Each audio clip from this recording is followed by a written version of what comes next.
Marcus Thompson stood perfectly still outside Buckingham Palace, his red uniform crisp and his bearskin hat casting a shadow over his focused eyes. Tourists snapped photos and made jokes trying to get him to smile or move. They saw him as nothing more than a living statue, a decoration for their holiday pictures. What they didn't know was that behind his stoic expression, Marcus was mentally rehearsing philosophical arguments about social justice, while other guards might be thinking about their next break or weekend plans. Marcus was analyzing the latest political debates in his head. He had always been different from his fellow guards, but he kept this side of himself hidden. Growing up in a working-class family in Manchester, Marcus had dreams of attending university. His parents worked multiple jobs just to keep food on the table. When he finished school, there was no money for higher education. The military seemed like his only option for a stable career and a chance to serve his country. His commanding officers quickly noticed something special about Marcus. During training sessions, he would ask thoughtful questions that went beyond basic protocol. He read philosophy books during his free time and often engaged in deep conversations with anyone willing to listen.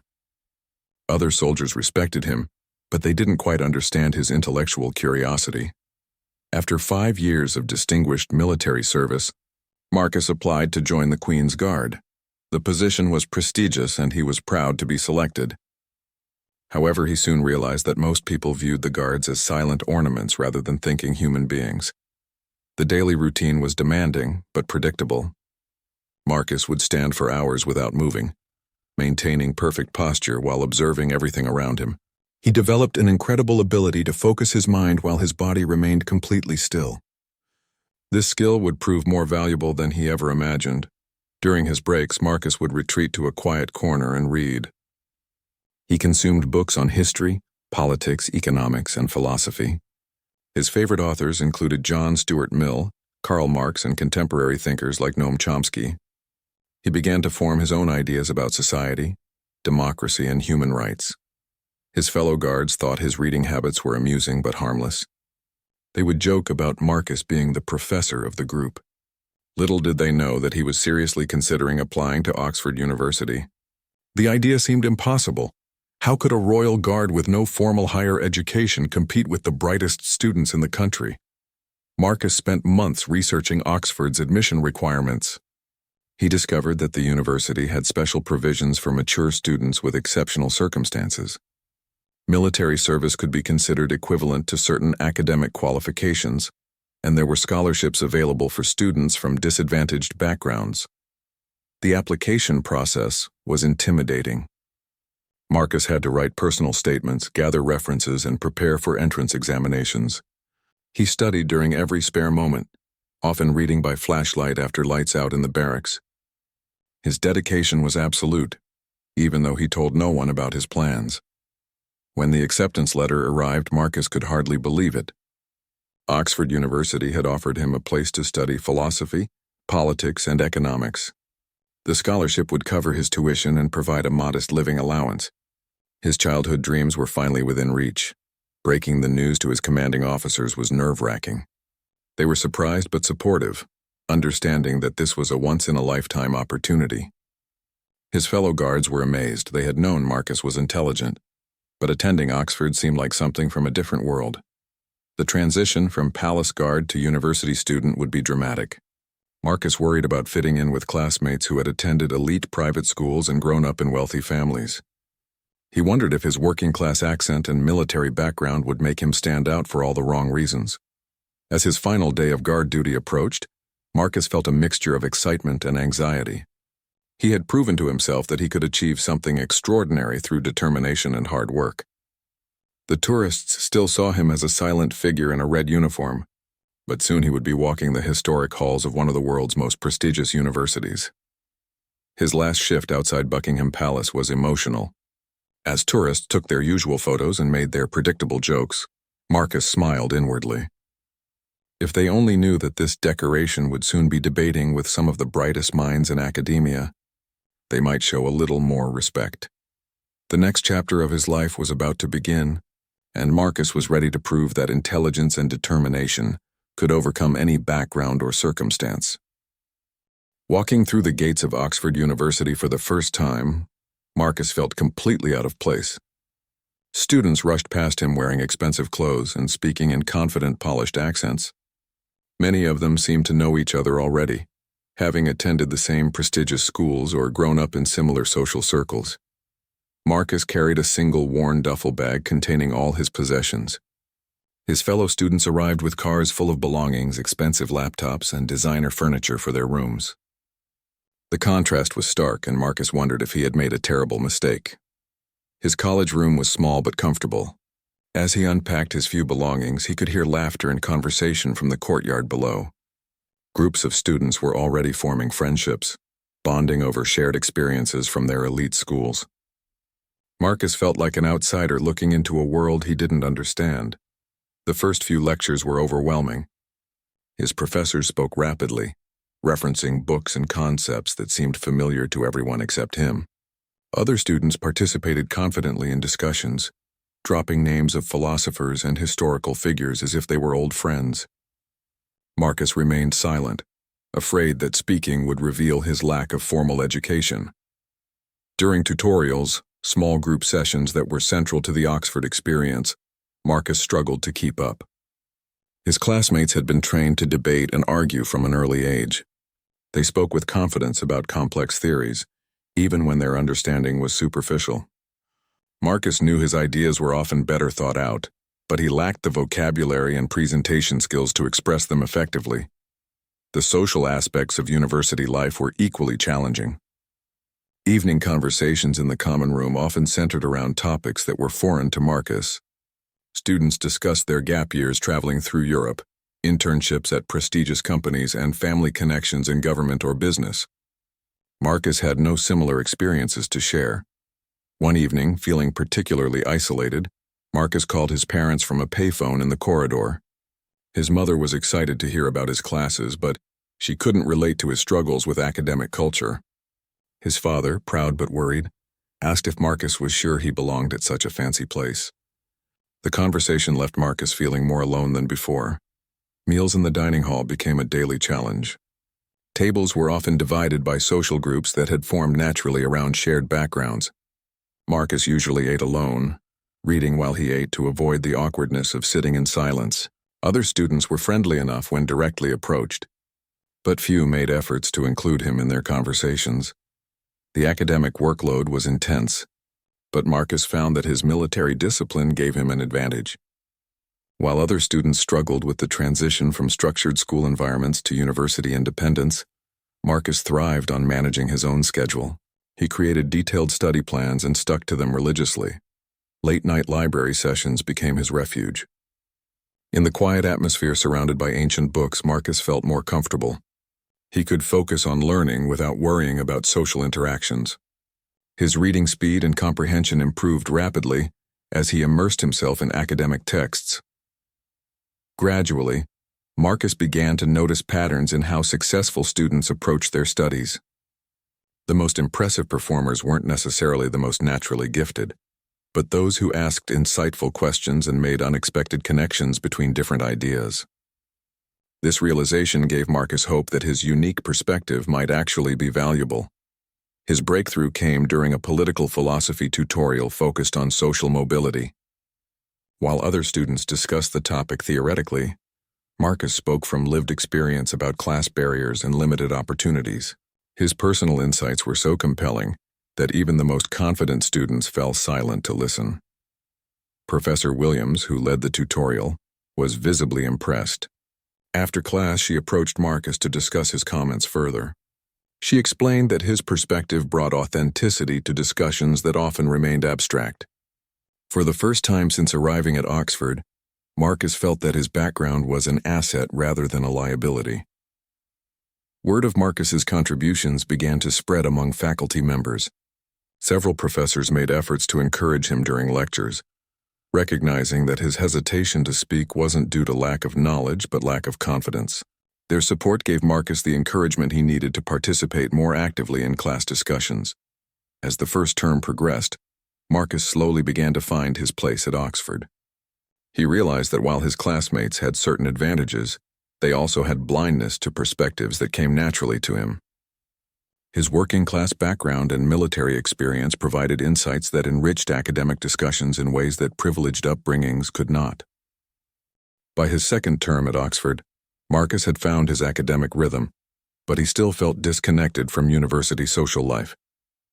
Most student organizations seemed designed for people who had been preparing for Oxford since childhood. The rowing clubs, exclusive societies, and traditional events all carried an air of privilege that made Marcus uncomfortable. Walking past the debating society's recruitment booth one afternoon, Marcus paused to read their promotional materials. The Oxford Union was famous for hosting world leaders, celebrities, and influential thinkers.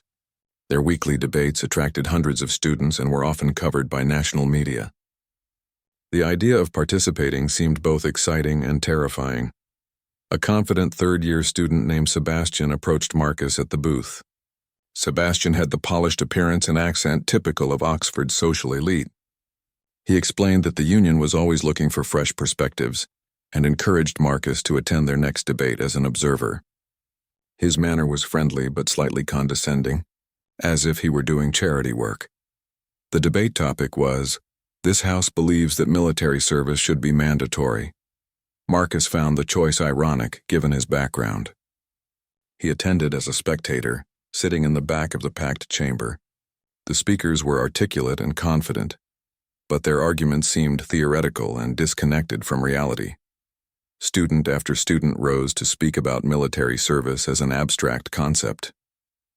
They discussed national security, character building, and civic duty without any real understanding of what military life actually involved. Some arguments were well-researched, but lacked the authenticity that comes from experience. Marcus found himself growing frustrated with the superficial treatment of a topic he knew intimately. When the debate opened to the floor for general members to speak, he felt a strong urge to contribute. However, his confidence failed him, and he remained silent while students with no military experience debated the merits of something they had never lived through. After the debate, Sebastian approached Marcus again, asking for his thoughts on the discussion. Marcus politely mentioned that he had found some arguments interesting but lacked depth. Sebastian seemed curious about Marcus's perspective and asked about his background. When Marcus mentioned his military service, Sebastian's expression changed to one of surprise and interest. Over coffee the next day, Sebastian peppered Marcus with questions about military life. He seemed genuinely fascinated by Marcus's experiences, but also somewhat voyeuristic, as if Marcus represented an exotic culture he had never encountered. Despite the slightly uncomfortable dynamic, Sebastian encouraged Marcus to join the Union as a speaking member. The membership process involved giving a short impromptu speech on a topic drawn randomly from a hat. Marcus's topic was the value of discipline in modern society. Drawing on his military background, he spoke about how discipline creates opportunities for personal growth and achievement. His speech was well received and he was accepted as a member. Marcus's first formal debate participation came a few weeks later on the topic, "This House would abolish private schools." He was scheduled to speak from the opposition bench, defending the existence of private education. The irony wasn't lost on him. A working-class former guard arguing in favor of institutions that had excluded people like him. Instead of defending private schools directly, Marcus chose to argue that the real issue was improving public education, rather than eliminating private options. He spoke about his own educational journey, and how determination could overcome disadvantages, but acknowledged that systemic barriers needed addressing. His approach surprised both sides of the debate. The audience responded positively to Marcus's speech. Unlike other speakers who relied heavily on statistics and theoretical arguments, Marcus brought personal experience and emotional authenticity to the debate. His working-class accent and direct speaking style stood out in the chamber, dominated by polished, upper-class voices. Following his successful debut, Marcus began attending Union events regularly. He discovered that while many members came from privileged backgrounds, there was genuine respect for different perspectives and life experiences. The competitive atmosphere actually suited his personality. The discipline and strategic thinking he had learned in the military translated well to formal debating. Marcus started developing his own debating style that combined rigorous preparation with personal authenticity. He would spend hours researching topics, but instead of simply memorizing facts, He looked for ways to connect abstract concepts to real-world experiences. This approach made his arguments more compelling and memorable. Other union members began to notice Marcus's unique contribution to debates. His military background gave him credibility on security issues. His working-class origins provided insight into social policy discussions, and his academic progress demonstrated intellectual capability. He was no longer seen as an outsider but as a valuable member of the community. The transformation was remarkable. The same person who had stood silently outside Buckingham Palace was now confidently addressing audiences of hundreds at one of the world's most prestigious debating societies. Marcus had found his voice and discovered that his unconventional path to Oxford was actually his greatest strength. Word of Marcus's debating abilities spread quickly through Oxford's tight-knit community.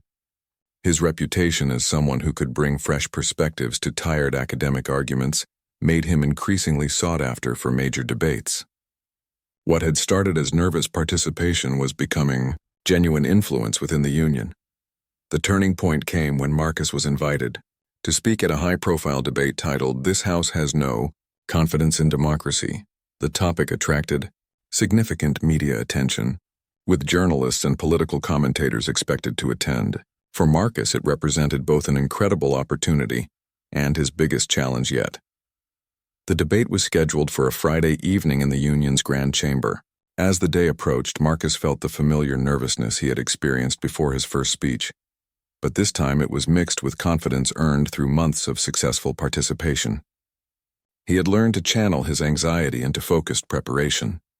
His research for this debate was more thorough than ever before.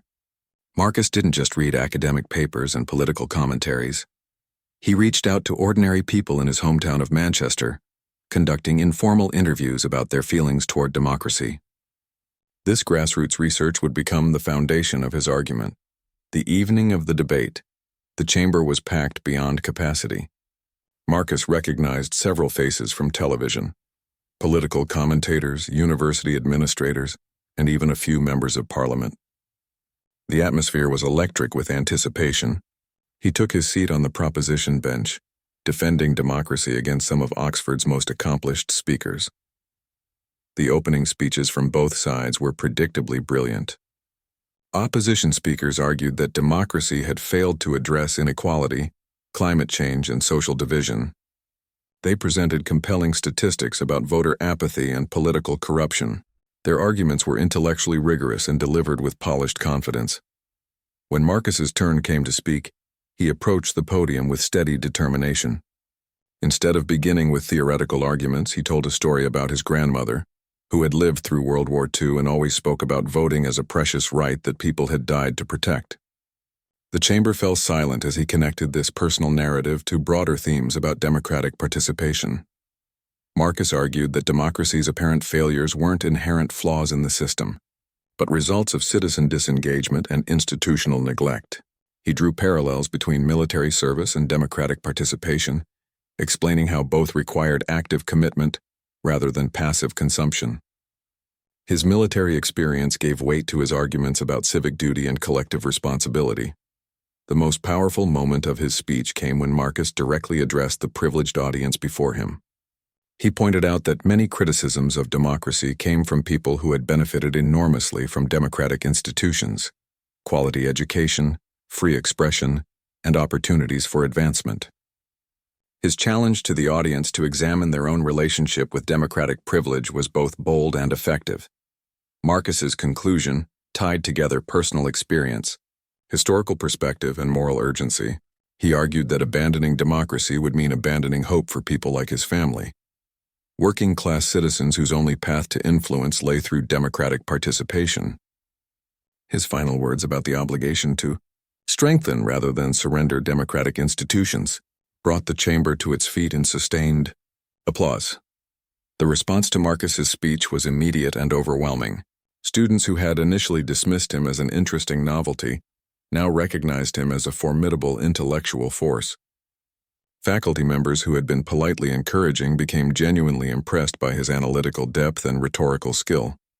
Media coverage of the debate focused heavily on Marcus's contribution. Newspaper articles described him as the former guard who's guarding democracy, and praised his ability to bring authenticity to academic debate.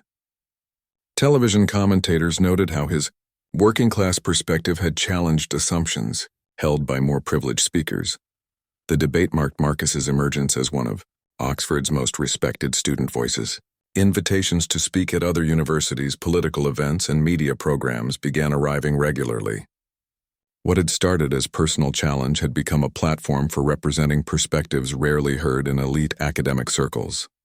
More importantly, Marcus had discovered his true calling.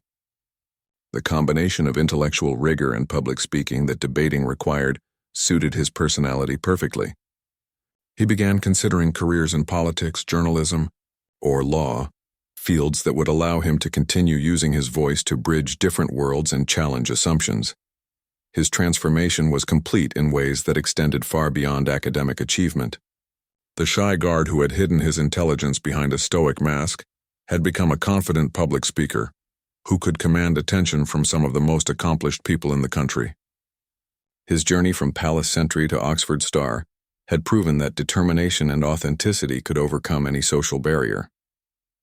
Marcus's newfound prominence at Oxford brought opportunities he had never imagined possible, but it also attracted criticism from unexpected sources. Some students from privileged backgrounds began to resent what they saw as his unfair advantages, the media attention and speaking, invitations that came from his compelling personal story rather than pure academic merit. The criticism stung because it touched on Marcus's deepest insecurities. He had worked incredibly hard to reach his current position, but part of him wondered whether his success was due to novelty rather than genuine ability. The doubt was particularly painful because it echoed voices from his childhood that had suggested working-class people didn't belong in elite institutions. A particularly harsh editorial in the student newspaper questioned whether Marcus's background was being exploited by the university for publicity purposes. The article suggested that his success was more about Oxford appearing inclusive than about actual academic achievement. Reading it in the college common room, Marcus felt the familiar shame of not belonging that had plagued his early months at university. The controversy came to a head when Marcus was selected to represent Oxford in a prestigious inter-university debating competition against Cambridge.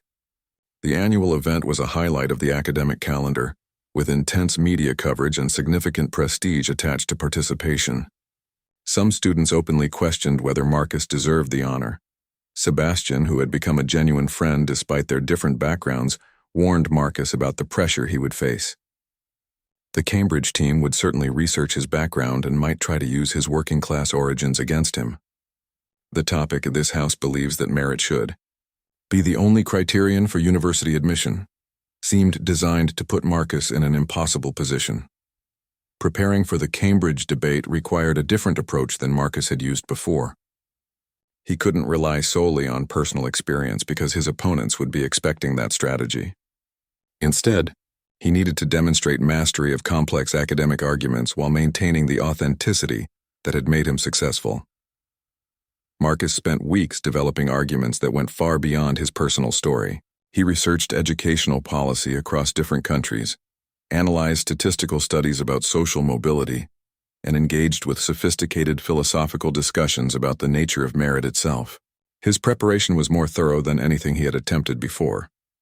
The debate took place in Cambridge's historic Union Chamber, packed with students from both universities and attended by education officials and media representatives. Marcus felt the weight of expectation more heavily than ever before. This wasn't just about personal success. He was representing everyone who had ever been told they didn't belong in elite spaces. The Cambridge team was formidable, composed of students who had won national debating championships and demonstrated exceptional academic achievement. Their opening speaker delivered a brilliant argument about the importance of maintaining objective standards in university admissions, indirectly questioning whether programs designed to help disadvantaged students compromised academic excellence. When Marcus rose to respond, he could feel skeptical eyes upon him. Instead of becoming defensive about his own admission to Oxford, he took a bold approach. He argued that true merit required recognizing different types of intelligence and experience, not just the narrow academic skills valued by traditional admission processes. Marcus's most powerful argument centered on the concept of potential versus achievement. He contended that focusing solely on past academic performance ignored the reality that students from disadvantaged backgrounds often had greater capacity for growth than those who had received every educational advantage. His own journey from Guard to Oxford served as evidence for this argument, but he presented it as data rather than personal plea. The speech that truly established Marcus's reputation came when he addressed the philosophical foundations of merit itself. He argued that individual achievement was always built on collective foundations: family support, educational resources, cultural capital, and social connections. True merit, he suggested, meant acknowledging these advantages and creating systems that allowed talent to flourish regardless of background. His conclusion challenged the audience to consider what Oxford and Cambridge would lose by focusing only on conventional academic achievement. He painted a picture of universities filled with brilliant but similar students, lacking the diverse perspectives necessary for genuine intellectual innovation. The chamber was completely silent as he spoke, hanging on every word. The response to Marcus's speech was electric. Even Cambridge students, despite their loyalty to their own team, recognized that they had witnessed something special. The judges ultimately awarded the debate to Oxford, with particular praise for Marcus's sophisticated handling of complex philosophical questions. Media coverage of the debate was extensive and overwhelmingly positive.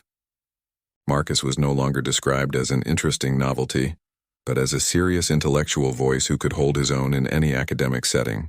The victory validated his place at Oxford and silenced most of his critics within the university. More importantly, the debate marked Marcus's complete transformation from an outsider struggling to fit in to a confident advocate for educational inclusion. He had proven that working-class intelligence could not only compete with privileged education, but could also offer insights that enriched academic discussion in fundamental ways. Marcus's final year at Oxford arrived faster than he had anticipated. The transformation from uncertain newcomer to confident academic leader felt both gradual and sudden. As he walked through the same courtyards where he had once felt so out of place, he realized how completely his relationship with the university had changed. The most significant recognition of his journey came when Marcus was elected president of the Oxford Union, the highest honor available to student debaters. The campaign had been competitive, with several accomplished candidates vying for the position.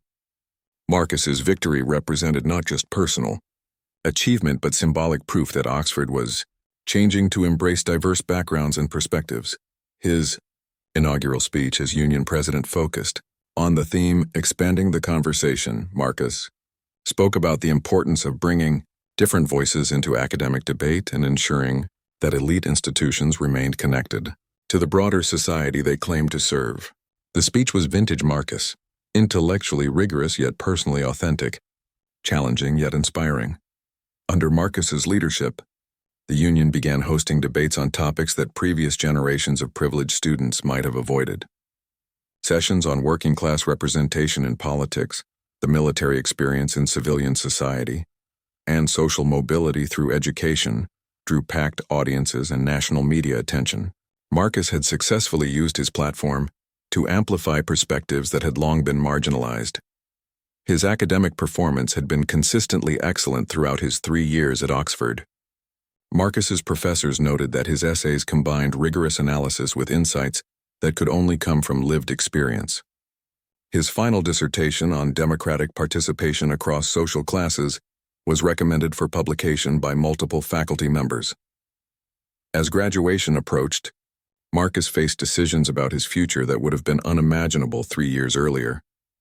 Law firms, consulting companies, and political organizations had all expressed interest in recruiting him. Television networks had offered positions as political commentators, and several universities had suggested he consider pursuing graduate studies. The choice that appealed to Marcus most was an opportunity to work in government policy development, specifically focusing on educational access and social mobility. The position would allow him to influence the systems that had once seemed designed to exclude people like him. It felt like a natural extension of his journey from outsider to advocate. His parents attended his Oxford graduation ceremony, looking proud but slightly overwhelmed by the grandeur of the occasion. His father, who had once worried that Marcus didn't belong at such a fancy place, now beamed as he watched his son receive academic honors. His mother cried as Marcus crossed the stage. Knowing how far he had traveled from their small house in Manchester, the graduation ceremony was attended by hundreds of families, but Marcus felt particularly proud to have his parents there. They represented the community that had shaped his values and provided the foundation for his success. Their presence reminded him that his achievements belonged not just to him, but to everyone who had believed in his potential. In his final speech to the Oxford Union, Marcus reflected on the journey that had brought him from palace guard to student leader. He spoke about the importance of remembering where you come from, while refusing to be limited by background or circumstances. His message resonated with students from all backgrounds who faced their own challenges and insecurities. The speech concluded with Marcus's vision for the future, a society where talent could flourish regardless of social class, where institutions like Oxford served the entire nation rather than just the privileged few, and where young people from every background could see themselves reflected in positions of leadership and influence. After graduation, Marcus stayed in touch with many of his Oxford classmates, including Sebastian, who had become a genuine friend despite their different backgrounds. These relationships proved that meaningful connections could form across social divides when people approached each other with genuine curiosity and respect. Marcus's story began to inspire other working-class students who aspired to elite universities. He regularly returned to his old school in Manchester to speak with students about educational opportunities and the importance of believing in their own potential. These visits reminded him of how far he had traveled and motivated him to continue advocating for others. The royal guard who had once stood silent outside Buckingham Palace had found his voice and used it to challenge assumptions, expand conversations, and prove that intelligence and determination could overcome any barrier. His journey from palace sentry to Oxford graduate demonstrated that the most powerful transformations often begin with a single person's refusal to accept limitations others have imposed. Marcus's legacy at Oxford extended far beyond his individual achievements. He had helped create space for different voices and perspectives in academic discourse, proving that elite institutions could benefit enormously from embracing diversity in all its forms. The conversations he had started would continue long after his graduation, inspiring future generations of students to bring their authentic selves to the pursuit of knowledge and excellence.